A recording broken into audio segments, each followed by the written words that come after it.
ఈ మర్యాద ఉందే, అది మిడిల్ క్లాస్ వాళ్ళకి అందుబాటులో ఉండదు.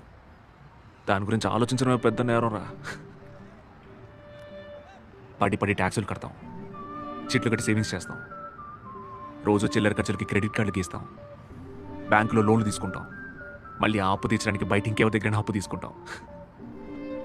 ఇక్కడ చాలామంది జీవితాలు లోన్లు కట్టడానికే గడిచిపోతున్నారు. సమాజంలో జాబ్ దొరకాలంటే ఎడ్యుకేషన్ లోన్, ఒకవేళ జాబ్ దొరికిందనుకో ఆ జాబ్కి వెళ్ళడానికి మోటార్ సైకిల్ లోన్, ఒకవేళ ప్రమోషన్ దొరికిందనుకో కార్ లోన్, ఆ తర్వాత పైకి లేవనివ్వకుండా ఒంగో పెట్టి గుద్దే లోన్, పెళ్లికి లోన్, ఆ అమ్మాయికి తాళి కడతావో లేదో లోన్ మాత్రం కడుతూనే ఉండాలి. ఆ తర్వాత హోమ్లోకి వెళ్ళా బాహుబలి హోమ్ లోన్లో ఇల్లు తీసుకొని ఆ కుక్క మాత్రం ప్లాట్ఫామ్లో పడుకుంటాడు. ఆ తర్వాత పిల్లలు పుడతారు, వాళ్ళకి ఎడ్యుకేషన్ లోను, ఈ లోను, ఆ లోన్ అని తీసుకొని హార్ట్ అటాక్ వచ్చింది, జీవితం సంకనాకిపోతాయి. సరిగ్గా ఆ సమయంలో ఇన్సూరెన్స్ ఏదో వస్తారు. ఆ మొగుడు చచ్చిన వాడి దగ్గరికి వెళ్ళి, మేడం 7 ఏళ్ల ముందు మీ ఆయన డిఫాల్ట్ చేశాడు కాబట్టి మీకు ఇప్పుడు డబ్బులు ఇవ్వడం కుదరదు, మీ బీమా క్యాన్సిల్. అందుకే నా పిల్లలు పుట్టగానే ఏడుస్తారు, ఎందుకంటే వాళ్ళకి తెలుసు కదా జీవితాంతం ఏడుస్తూనే ఉండాలని.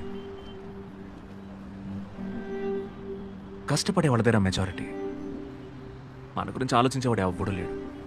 రే మంది మిడిల్ క్లాస్ కాదు, మిడిల్ ఫింగర్ క్లాస్. అంటే మిడిల్ ఫింగర్ క్లాస్.